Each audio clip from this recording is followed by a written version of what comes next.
Hi, everyone, and welcome to the Muslim Sex Podcast. Thank you so much for tuning in. I really appreciate your patronage, and I would love it if you could leave me a 5-star review because that really helps me. And if you could like and share this episode with somebody that you know that may benefit, your friend, your colleague, anyone, I'd really love you to share this podcast, especially if you find value in the Muslim Sex Podcast.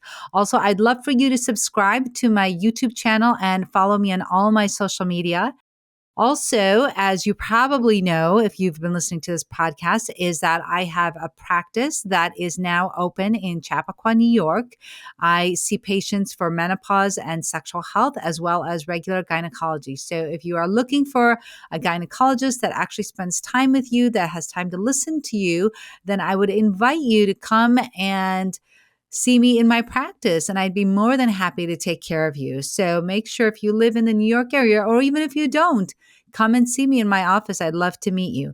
And also, last but not least, is that I am hosting again my retreat in Morocco for 2025. So if you are looking for a gift for a family member, a friend, yourself, make sure you take a look at our retreat, the Love and Nourish Retreat. It will be held September 19th through the 26th, 2025. Again, this year in Morocco, we will be visiting the same towns. We will be in Marrakesh and Essaouira.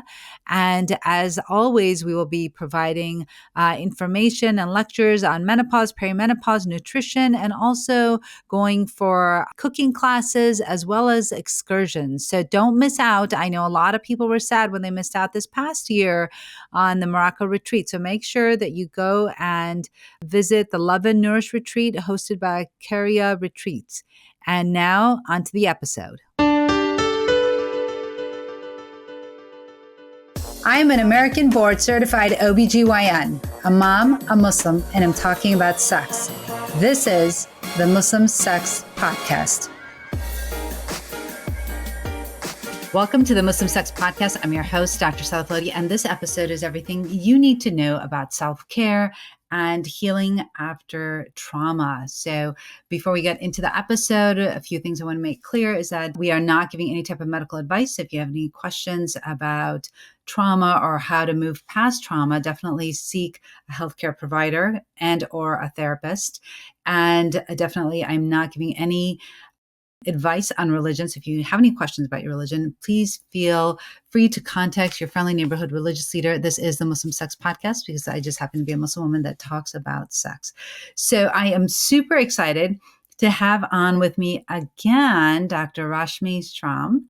Dr. Rashmi comes to us from Florida. And Dr. Rashmi, for those people that may not have heard your last episode that you were on with me, please introduce yourself to the audience and the listeners. Absolutely. It's my pleasure to be here. Thank you so much, Dr. Sadaf. So my name is Dr. Rashmi Schramm, and I am actually a board-certified family physician. I have moved mostly from clinical to into coaching. I'm also an integrative trauma-informed coach. I work a lot in this space of mindfulness, meditation, integrating concept of Ayurveda as well. I offer one-on-one coaching as well as group coaching. And really what I tend to be able to kind of help busy women with is to help them really tap into their own inner peace and power so they can enjoy living more purposeful and energetic lives. And I also have a podcast by the same name called Inner Peace and Power, where you are going to be coming on as a guest within the next couple of short weeks. Amazing. Well, thank you so much for coming on. I know you are super busy. So let's talk a little bit about, what it means to kind of heal from trauma and, how can we better take care of ourselves after somebody that may have experienced trauma. And I think you and I were talking a little bit offline about how everyone at some point in their life will experience trauma and, how do people move forward from that, whether that was in the past or, perhaps experiencing it now. And yeah.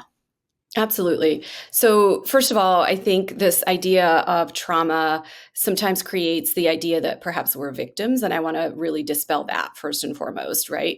And what I've started to understand that I think I knew intuitively, just as a family physician for so many years, was that trauma didn't have to do with life or death, that people were experiencing trauma in their lives. And we weren't taught anything about it in medicine. We certainly were maybe even taught to either ignore it or shove it under the rug or pretend it wasn't there because it was too complicated. There were all these different ideas that were bursting forth just in medicine for sure. And then it wasn't until I got into coaching and a lot of yoga therapy, that I started to understand that trauma is part of the lived human experience for every single human being. So if somebody is listening, they have had some amount of trauma in their lives. And so let me tell you what I mean by that. Trauma isn't, the way that it's defined isn't something that happens to us, right? So we often think it's like this terrible amount of personal abuse and or maybe a terrible car accident or something like that. That's sort of what I used to think was trauma. But trauma can also be what didn't happen to us that was supposed to happen to us, right? So if we were in childhood and no one ever acknowledged our birthday, that is actually trauma, right? So neglect can also be trauma. And it begins to shape our self-image, our self-worth, and how then we operate in the world. And that is why trauma, just turning towards, okay, well, what is here and how might it be affecting me today, is really, really powerful. And from that standpoint, moving into a space of a whole lot of self-compassion and a whole lot of self-curiosity, as well as curiosity as to what might be arising for other people. It's amazing. That's a lot. There's a lot there. So I feel like we could get into so much. I love how you define that it's not something that just perhaps happened to you, but something that didn't happen that was meant to. It's such an interesting way to look at it because you're right. There could have been things that, as a child that you needed that you never received, right? That maybe it was acknowledgement, maybe it was appreciation, maybe it was some affirmation, and you never received that. And so that you hold on to that. And then perhaps you don't give that to, if you have children, perhaps you don't give that to your children, right? Because you feel like, oh no, this needs to be earned, or maybe that's the way that you were raised. And so then you bring those perceptions and thoughts into how you're, rearing your own kids. Absolutely. And then it becomes the thing that we're always striving for to see if we are worth it. A lot of the times, right? So if we and all of us humans, regardless of what happened in our childhood, by the way, have some amount, until we turn towards it, some amount of not enoughness that we're usually trying to fill with external validation in some way. It's part of the human experience. And so the degree to which we're doing it can really be instrumental for us if we can just get curious about it. Again, I feel like curiosity is really the key here, rather than judging it like, oh, this was terrible, so and so did this to me. I mean, it's easy to become cynical, it's easy to be skeptical, it's easy to be judgmental. It actually takes some amount of work to move into just even neutrality, which is where curiosity is.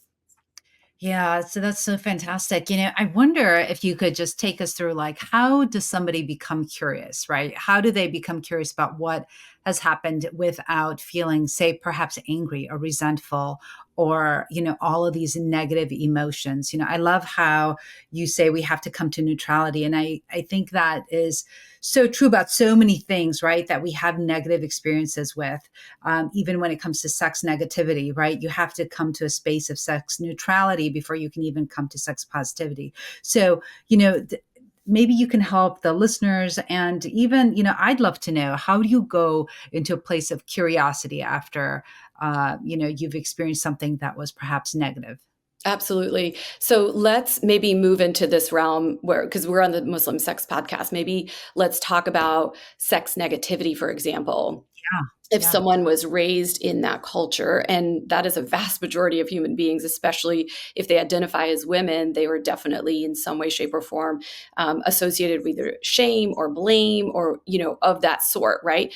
And we can often internalize a lot of that stuff. And that is, Yeah. again, something that we will see over and over again. And so when we start to recognize that there's a lot of discomfort or even pain, so let's say you want to have an open, loving, intimate relationship, for example, and you're finding that very difficult to have. And you might be curious about, oh, is this something that I'm carrying from my past? Or a lot of times people know that they're carrying that from their past, right? And so they're unable to talk about it. They're unable to really communicate about it. And then they feel really stuck. And so one of the things that we can think of, how do we come into neutrality, is safety. We have to feel Mm. safe to get curious, right? So curiosity is a place of almost creativity, because we do have to like have some amount of creativity. And what we know for sure from just studying the autonomic nervous system, which by the way is always sensing a threat or not a threat, like regardless of what the brain is telling us, our really intelligent autonomic nervous system, which of course the brain is part of, is constantly sensing if there's threat or not. And that's not to say that it has to be a physical threat. It can be an emotional threat or it could be a mental threat. And so if we can establish safety within ourselves, or the other thing we could do is we can co-regulate with someone, right? So you can automatically tell when some other person feels safe, when some other person feels like they are actually grounded and regulated. And it's not something that intellectually we can explain it. There's not like a whole list of criteria that you can give out. And so oftentimes we'll talk about, when I'm doing coaching work, about co-regulating with a safe person first. And it might not be the person that has to, that you're in the intimate relationship with, because you're practicing at the end of the day. And honestly, some people with very complex trauma, with very complex history, will find that they don't have a person right away. And so we're like, okay, no problem. I can be that safe person, right? Like as a coach, you can start with a therapist, you can start with a coach, and just notice what it feels like to co-regulate. And co-regulation just means being able to not have a facade over who we are or how we talk or the words that we say. It's just about being able to express ourselves. And so the other option is actually a sentient being. So a lot of my clients will often just try to co-regulate with their dog, for example, because they're actually really great at co-regulation. So if we can establish a sense of safety and manage to stay in that sense of safety, that's really how anything else can arise. Because if we don't feel safe, like if we start to imagine this big, bold, beautiful future, and our internal protectors are like, absolutely not, there's no way you're going to get there, we're going to shut this thing down. And then we start to blame ourselves because we're used to doing that. That can become a cycle that no longer feels safe to imagine a future like that. And so safety is so, so important to think of in terms of regulating our nervous system. And there's lots of other ways that we can talk about with that as well. So I would say safety is how we get to curiosity. Amazing. I was thinking while you were talking, two words came to me in my head. One was, well, actually, I guess it would be thoughts. One was giving yourself permission, Yes. right? And another one that came up was vulnerability, right? Yes.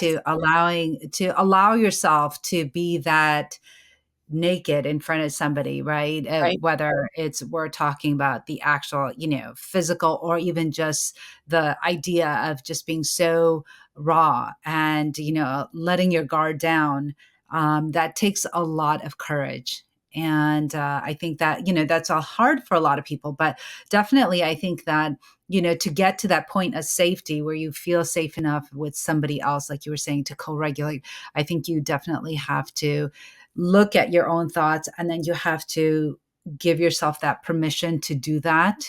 Because I feel that, and I'm sure you see that too, is that often the person that holds you back is yourself, right? You don't allow yourself to feel that happy or that joy or that discomfort. You're always trying to, like you said, trying to protect yourself, always looking for some threat. And so you just don't want to be that vulnerable in front of somebody else. Oh, for sure. And I know exactly what you're talking about. And by the way, that's not entirely wrong either, because joy and ease are a very vulnerable place to be. Connection is a very vulnerable place to be because, then the brain will offer us, well, oh, there you go again, feeling so happy and feeling so connected and feeling so free. Something terrible is going to happen. And the way that life works, not that something terrible is going to happen, the way that life works is we do have ups and downs. And the next thing that happens, if it's not wonderful and amazing and great, the brain's going to say, "Look, I told you so. I told you you had nowhere to go but down, and here you are. So you're no longer allowed to feel joy. You're no longer allowed to feel connected, and this is how we're going to keep you safe." So these are definitely born out of past experiences. And we can still get curious even about that. We can still get curious about that. If we have a well worn path of protecting ourselves from joy, of connection, and all of that because they feel too vulnerable, there are ways in which we can come back to neutrality. And in this case, it's usually gratitude. Right. So let's say everything is going great right now. This day is amazing. It's unfolding exactly as it should. Things that I really have been working for are working for me. And I really want to enjoy it, but I can keep myself from enjoying it. I mean, I've been, years ago, I was in a massage, Dr. Sadaf, and it was like the worst experience of my life because not because the masseuse was terrible or because I didn't need it, was because I was super stressed out about this next thing that I was doing within a couple hours and I didn't let myself relax. And so I was like Mm. fighting this masseuse this whole time. I was in my head this whole time and it sucked. It was terrible. But from the outside, it looked like, oh my gosh, I went into this like 5-star resort and I was in this like beautiful place and all of these things. And I actually felt worse coming out of it because I didn't allow myself to relax enough. I mean, that was before I started doing a lot of this work, but I remember it like it was yesterday because I can go right back there. I can go right back into my head and I can be in those ruminating thoughts and I can stay right there unless I give myself permission, like you said, to come back into my body, to allow whatever is passing through to pass through. But those thoughts, those loops of thoughts that are born of the past, we can even get curious about that. That's so amazing. Yeah, I can see, especially when that's why I actually will always schedule massages after really big important things. I won't I just yeah, no, I'm like too wound up beforehand to do something like that. But yeah, I mean, I think that there's so much there and I love how you talk about, just getting curious and really exploring why is it that you're not able to just experience the joy.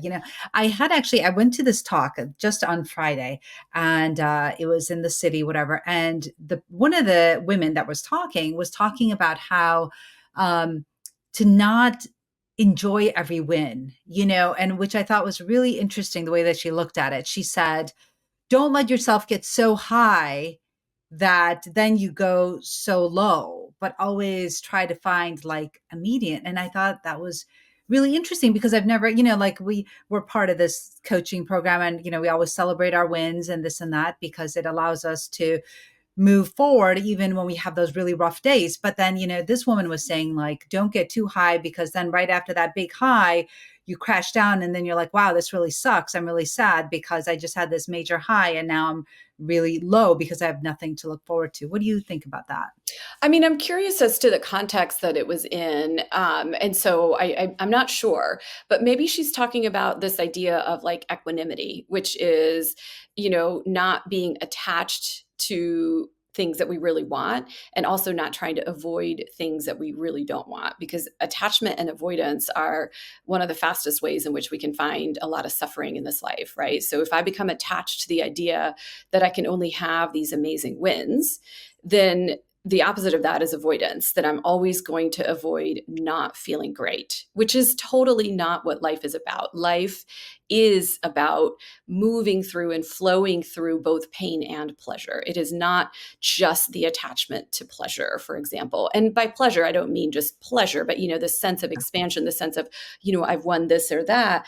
But I would say the other concept that I would just get curious about, again, using that word, is the way in which we can almost flow through it, and really I do mean flow, is by having our own backs, right? And so if we know that it's inevitable, that life is going to ebb and flow, which it is, by the way, that's a total fallacy that we can only have wins, we wouldn't even know what joy or happiness is without pain. Right. there would be nothing to compare it to. And so this idea of always avoiding pain is nonsense. It's absolute nonsense. I mean, and we can strive our whole lives for it. And I think we do see people striving their whole lives for it, and it doesn't work. We have to completely disconnect from ourselves in order to avoid pain, but then we're also avoiding all the good things as well. And so if that was referring to equanimity, I understand that. But if that's referring to protecting ourselves from feeling joy, I would disagree a little bit with that. But again, I don't know the context of that. Yeah. Yeah, I think she was just talking about how to maintain balance, and right, what you're talking about, equanimity. Because I think she was saying that, oftentimes when, you're doing something like, let's say you're presenting or something like that, right? And then the adrenaline is so high, and then you do, whatever, say you do a fantastic presentation, and then afterwards, you feel sad because you're like, okay, well, now what? Right? What is there? And things like that. So I don't know, but I think it was really interesting what she was saying. And I think it's, I agree with you. I think that in life, you always have, the highs and the lows, and you just have to be able to know how to navigate that and not let the lows really bring you down. And, really, I think sometimes what happens is that people start to see it, as part of their self-worth, right? And I think that's one of the biggest problems. Like, for example, my eldest last year, this past year, was had applied to like 21 colleges.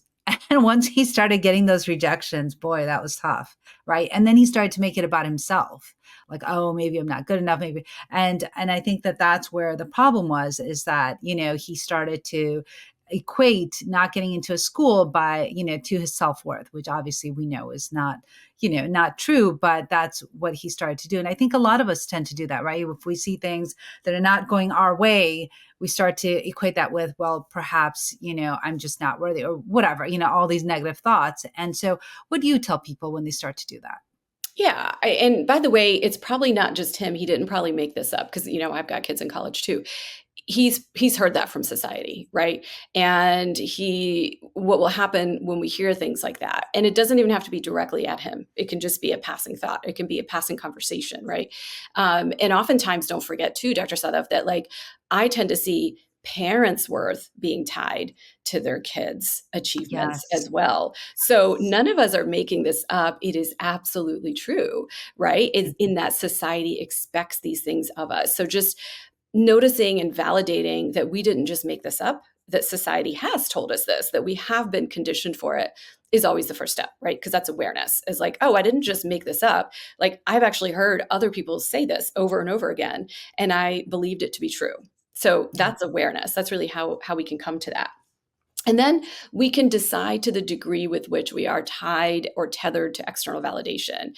And when we are young, it is a little bit more difficult. I'm seeing this with my own kids as well, where they are tied to some external validation. They want to have something to prove this is who I am. And I think that's part of life's journey. And we can't quite protect them from that, is what I have learned for sure. They will learn those lessons themselves, right? And so, how do we model something for our kids is really what I have turned towards. And Mm, this idea of doing my best no matter what location I'm in, being open hearted no matter how I feel, being curious no matter who I am with, is something that I'm always trying to get to, always trying to get to that place. I am a human being. I'm deeply flawed. So I don't always make it. And goodness, if I'm tired, if I'm like hungry, forget it. I'm going yeah. to go there real quick. and so and so how do we have a relationship with the external world without having our entire self-worth tied to it, I think is a lifelong question that we can ask ourselves. So how do you help your kids? How do you help them to not tie it? So, for example, like now, so now he's at college, Mhm. and he is seeing that there is, like there's this and that and whatever. And if he doesn't do well in the class, what, Right. so but forget the kid, right? Like, how about just, focusing on ourselves? Like, we have the same thing. We have goals, and then if we don't attain, achieve those goals, or something happens, then you're like, man, this sucks. Maybe it's just not meant to be. And you just start to go down this, downward spiral. So how do we as parents navigate that? Yeah, for sure. So, first of all, at that age, at the college age, or even just by the time they get to 15, 16, they are not interested in what you have to say. Unless they ask you, they don't want advice. That's the Yes, first thing I've learned, that right? is 100%. Right? Mhm. And Yep. so back me up on that, right? I mean, so that's the first thing. But they are watching what we do. They are watching how Yes, we navigate our own yes. setbacks. They are watching how tethered we are to the external world and how much we are striving and how much we have our own backs. They are absolutely watching, I promise you that. And so really truly then it becomes easy, right? So and I honestly, it wasn't even in parenting, it was in teaching meditation that I came to understand this concept of, and this happened probably a decade ago for me, where I was always concerned as a kind of a newbie meditation teacher. I was teaching in person. I was like super worried about what was happening for other people, right? As you would imagine that you would if you're a speaker or something like that. And it wasn't until it didn't become clear to me until one of my more advanced meditation teachings when I asked that question. I was like, how do I know if they're having a good time? My teacher was like, what are you talking about? Right? And so she said, look, it doesn't really matter what your voice sounds like. It doesn't really matter the words that you say. It's an energetic exchange. And so, if you are in your place of peace, if you are grounded, if you are connected, that's all you need. So, you cannot worry about anyone else at all in this space. And so that's how I teach meditation. I'm not at all worried about, because I'll often have people say, oh, your voice did this and that. And that's when I felt this. And I'll say, well, that's great. But I didn't notice any of that, right? Because I was really, I had this inward gaze of like, if I am in this space that feels connected for me, then that energy will come across. And I would say that actually translates really well into parenting and into relationships as well. In that, if we aren't grounded, if we are super shaky and chaotic, that will translate itself very quickly, very easily. We don't need words for it. We already know it. If we are flailing around and saying, my worth is tied to this other thing without actually saying it, and our children see that, they're going to mimic that same thing. Yeah. Yeah. When you were talking, I was thinking about, how we use mindfulness in intimacy. And when you start, you know, you, the whole idea. So there's this book and this author, she's fantastic. I love her. Her name is Lori Brado, and she talks about better Yeah. sex through mindfulness. Yeah. And what she says, and I think is so true, is that you have to really be present in the moment, right? Without judgment. And when you have like thoughts that come in through your head, you just have to notice them as events, as something that's just going to pass through. And then, you still focus back into what it is that you're doing. And they did studies on this, and they noticed with women, they did like 90-minute group sessions. And what they noticed is that after 6 months, they had increased lubrication, increased arousal, increased desire, and overall happiness in their relationship. And the reason for that was because they weren't thinking about so many other things, right? That they were just focused, like you said, like you focus inward. It was the same idea as the just being present in the moment as to what it is that they're doing, and they're not thinking about the laundry, the kids, the chores, and all this other stuff. But yet they're only thinking about what they're doing. And if they're being intimate with their partner, having sex, whatever they're doing, if they're just focusing on that in and of itself improves not only the experience, but also how they feel about their partner and about the relationship. So it's really about that emotional connection, but it first comes from being mindfulness and really just being present in the moment. Right, absolutely, agree, and I think that can be true, it can be translated to anything, it can be translated to having a conversation with someone as well. If we're just present in the moment, we instead of looking at our phones or thinking about something else, we can have a much deeper connection, whether it's an intimate connection or not, but certainly in the intimate space, I think that I can imagine how not feeling connected or not being present to the present moment would be, well, it's similar to the story I told you about the massage that I got, right? I wasn't there. I wasn't there at all. I didn't enjoy it at all, right? So we can all kind of fall into that trap almost of living in our heads. And it's not because we're, terrible at mindfulness or anything. It's because we have a lot of stress on us. Like there's actually chronic daily stress that is more than we need. Certainly if you're a woman listening, you certainly have way more stress than you need in your life, regardless of what country you live in, regardless of what you do for a living. There is just more stress, more expectation. I would say now probably more than ever. Yeah. Yeah. 100%. So circling back to what we initially started talking about, I think, and we were talking about self-care after perhaps trauma. What are some pearls or what are some things that somebody could start out with when they start working through things that they have experienced in the past? Perhaps they felt like they were neglected. Maybe they felt like they didn't get enough love. Maybe there wasn't enough affection. And so then carries over to their relationship or to their kids or whatever. What are some steps that they can take in, like using your word curious, getting curious about that scenario and how they can try to start moving forward? Yeah, for sure. I think the first step is just to become aware that someone needs healing. Right. So I might need healing. And by the way, all of us need healing. We're all healing. We're all on some path of healing. And so just even recognizing it can be such a huge gap closer almost, because most of the time, if we have a lot of negative emotions, let's say about intimacy, for example, we can spend our entire lives running from we can either avoid it or blow right past it, right? So we can see a lot of promiscuity as a way to be like, look, I don't ever get attached to someone, and they can have multiple sexual partners. I've seen that plenty of times. The other thing can just be avoiding finding a partner altogether. I see that as well. So trying not to avoid or become attached to would be the first thing, right? And then the second part, I have an issue a little bit with how self-care is talked about in certainly in the United States. And it sort of paints this idea of taking a bubble bath and painting your nails and getting your hair done, and that's what self-care is. And that totally disagree with that, right? Those are all the superficial things that are posed as self-care, and that maybe some company wants to sell you a bath bomb, or I don't know, some cool hair product or something like Yeah. that, self-care. But self-care is way deeper than that. It's this idea of turning towards whatever is there. It's this idea of looking at ourselves as both the healer and the healed. And that takes a lot of awareness. And so that's why I think mindfulness is so helpful, because mindfulness is the awareness that arises, right? And when we're paying attention to this present moment. And so getting aware that, yes, what do I need? So first, I usually just have my clients just even ask themselves, what do I need? And most of the time we're so disconnected, we do not know.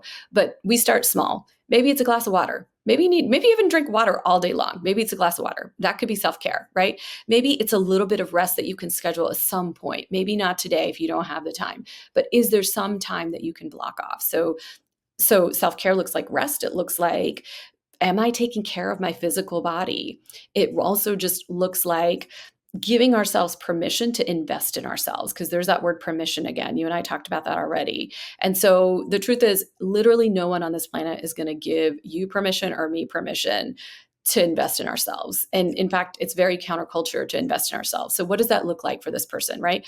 Does it look like forming a group? Does it look like finding a therapist? Does it look like finding a coach? Does it look like, what does that look like, right? Does it look like a travel plan that feels healing for them? I would consider that to be healing and self-care as well. And so I think it's very, very individualized, and we won't know what it is that we need until we begin to ask ourselves, what do I need? What do I want? What is it that I truly desire? And sometimes that can take years to really uncover, and not in a narcissistic, like I have to focus on myself all the time. But if there is something that we know that we need, and sometimes it's just emotional support, it could be a little bit of attention to ourselves. It could be, am I feeling appreciated? If not, can I appreciate myself, right? Can it be acceptance? Often that's a huge one. There's something that's happening in our lives that we haven't accepted. That is also self-care. And so I think it's multifaceted. I think it's multi-layered, and I think it's very individualistic. Yeah. I think when you were talking about like, what is it that I need today? I think even doing like something like positive affirmations, Yeah. right?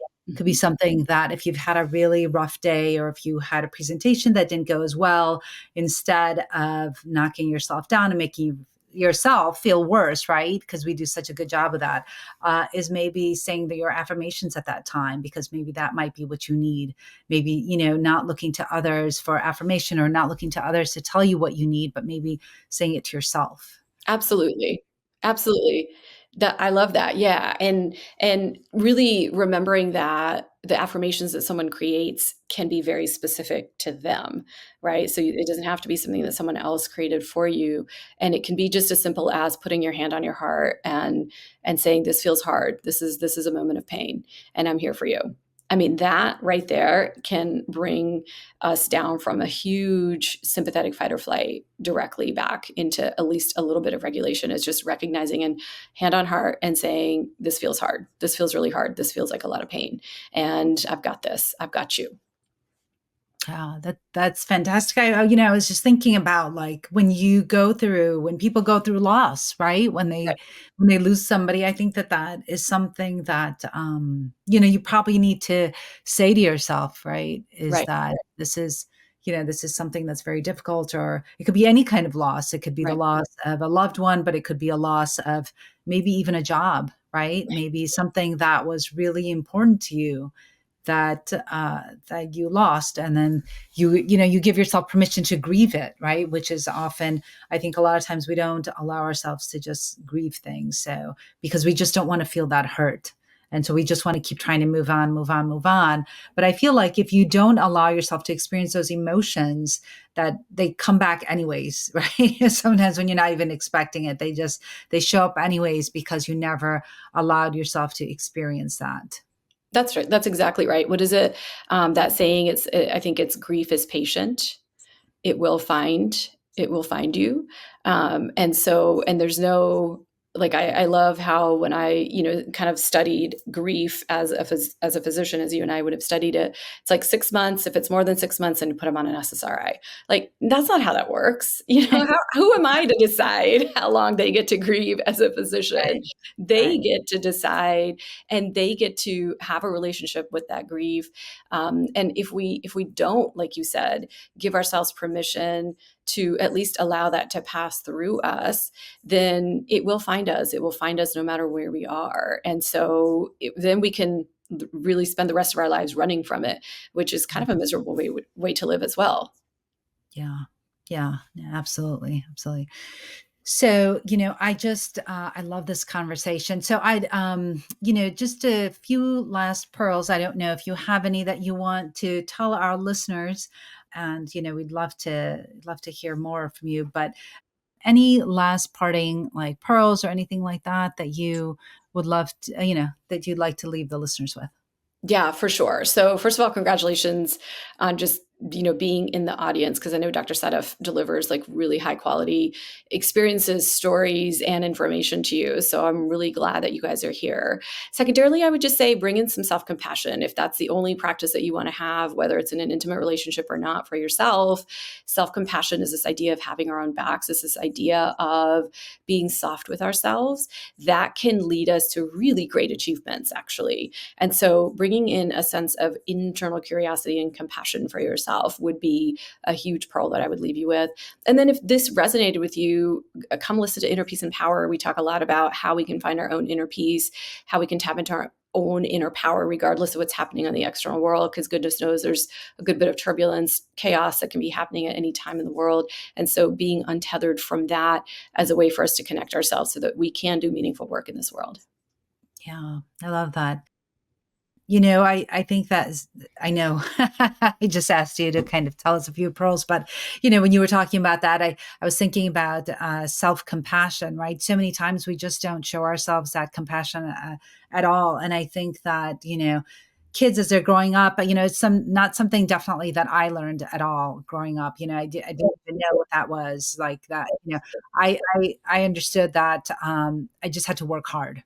That's right. I just Absolutely. I just Absolutely. right, Right. and Right. maybe that has to do a little bit with the way that, like I know that my parents were immigrants that came over, and actually I wasn't born here. I was born in Pakistan, and I came over when I was little, so I'm an immigrant too. And right, that's the mentality that we had, is that you just had to work hard. You didn't show compassion. It was not compassion, but I mean, definitely say that, yeah, there was compassion in the family and stuff like that. But I mean, like it was almost like you just kept grinding, right? Like you just kept going to the next milestone, the next milestone, the next milestone.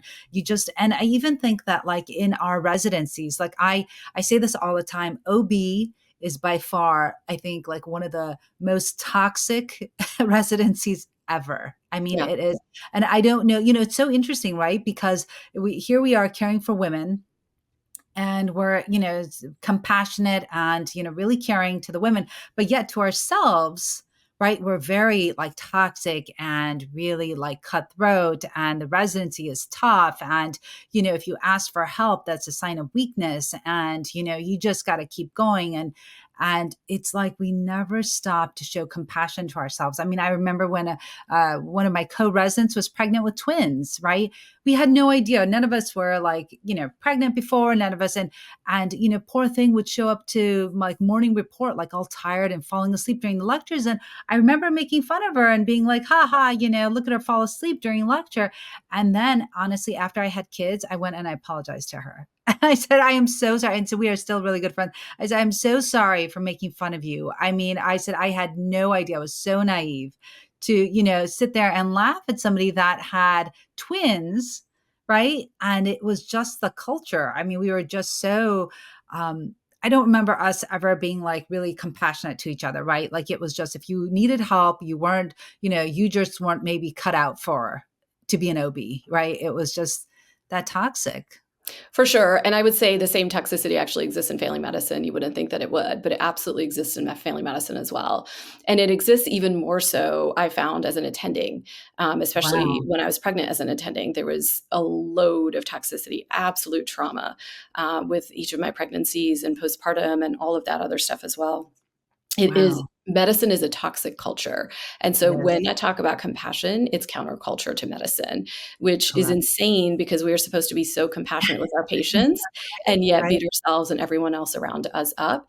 And we're taught that. And that's not natural, but we learn it pretty quickly because we have to survive in those toxic cultures, in the toxic training programs that we are part of. And so one can just hope. I do think, I know for sure that that culture is starting to turn.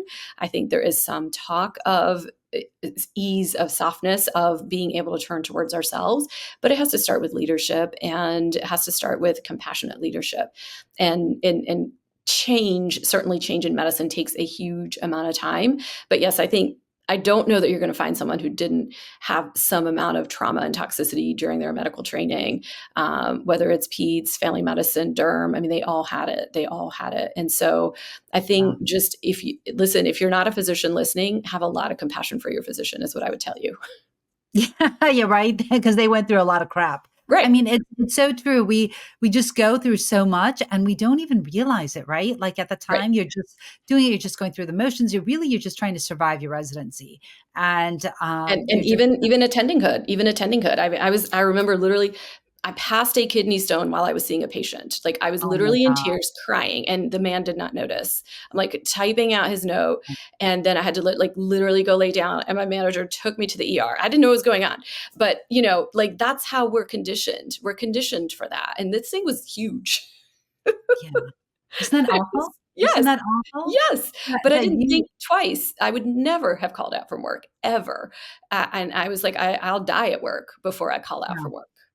That I mean, that's okay. I know that we were talking about self-care and healing from trauma, but this is really like like going through residency is trying to heal from trauma. I mean, afterwards, it's awful. To your point, I mean, I was on call, when COVID first hit in 2020. I got COVID. I got COVID right in April 2020. Nobody had any idea what it was. Nobody knew what the frick was going on, right? So I got super sick. I didn't even know what hit me. I was just, I remember walking and, I was on call and I felt like my brain shaking. I'm like, what is going on? I'm like, do I have a sinus infection? What is this? And then as I'm walking, I start to feel like really sick. I feel hot. I'm in the OR. I almost pass out. I come out. And you know what I did? Instead of like calling somebody else and saying, hey, listen, can you take my call? I was like, nope, no, I'm going to be considered weak. Then I'll have to make it up, and I don't want to have to do that. Right? What did I do? I had the anesthesiologist hook me up to an IV, Yep, I totally and believe still all of that. taking All of that is call, very and believable. Yeah. and still taking call. And Yep. I'm like, what in the world? Yep. Right. But that's how, as physicians, we just keep going. Right. Like if I would have Absolutely. called out, then somebody else would have been like, why, were you so sick? You know what I'm saying? Like you just didn't want to deal with that. You didn't want to deal with the negativity and how you would have been perceived. And maybe she can't handle it. Maybe she shouldn't be here. All this nonsense. And it's really just, I hope it changes. I hope it changes for the future, because if it doesn't, we'll have no more physicians. Yeah, Right. yeah. Right, right. Well, or we have just a ton of traumatized humans walking around, trying to talk, from ego to ego, which Yeah. is also very toxic in our culture. And so, hopefully, more and more people can decide to bring some softness into their lives and to themselves first, because that is actually what true healing is. Yes. Yes. And there's such a difference, right? When you show self-compassion, then you are able to show that compassion to others, right? Like if you hate yourself and if you're miserable, then that's going to come out. That's the energy that you're going to produce, and that's what's going to come out. So sometimes, even when I'm like stressed out or having a hard day, I have to really like monitor myself, monitor my tone, monitor how I am, because then I don't want that to reflect on how I'm taking care of somebody else, right? And Sure. so I think it's really important for us to first start with ourselves. And, going back to your self care, I think that that's really important, right? Is to begin with that compassion and kindness to yourselves so that you can then show it to others. Exactly, exactly. Um, Yeah, and that's a lifelong process, by the way. It's not a one and done thing. yeah. Yeah, absolutely. Well, thank you so much, Dr. Schramm. So, how can people, I know you mentioned a little bit before, but how can people get in touch with you? How can they follow you? I know your podcast is an Inner Peace podcast. And what if somebody was like, wow, she is amazing. How in the world can I work with her? How can they work with you? Yeah, absolutely. So my website is simple. It's just my name. It's rashmischramm.com. And there you'll find more information about my private coaching. And if you'd like, you can always schedule just a one-on-one session with me to see if we're a good fit together. And yes, but usually people will listen to my podcast to make sure that they actually like what I have to say and it fits for them. And it's called And Inner Peace and Power. And I would I'm invite you to do sure that. they would love it. They love Yeah, it. yeah, They love it. yeah. And I have a YouTube channel and there's meditations there that you could try. They're evidence-based meditations. And also you can just go to YouTube and type my name in and those should pop up for you as well. Amazing. And you host retreats, I host which retreats. which I I've do. been I to one do. of I your host 2 retreats. retreats a year and they're pretty amazing. Yes. And they're small, they're intimate, and we really focus a lot on embodied healing and ways in which we can tap into joy and peace regardless of the outside. And we learn tools that we can take back with us. Amazing. Well, thank you so much for being on. I really appreciated our conversation and the time that you took to come on to my podcast. So thank you again. And well, we are done here and it's been real and really intimate. And remember, this is not meant to be any type of medical advice. So if you have any questions about healing from trauma, please speak with your healthcare provider or speak with a therapist. And until next time, this is the Muslim Sex Podcast. So thank you for listening to the podcast and make sure you leave us a review, share and like the podcast. And if you leave me a review, I'd love to shout you out on social media. So be sure that you share it with all your friends. And thanks for listening.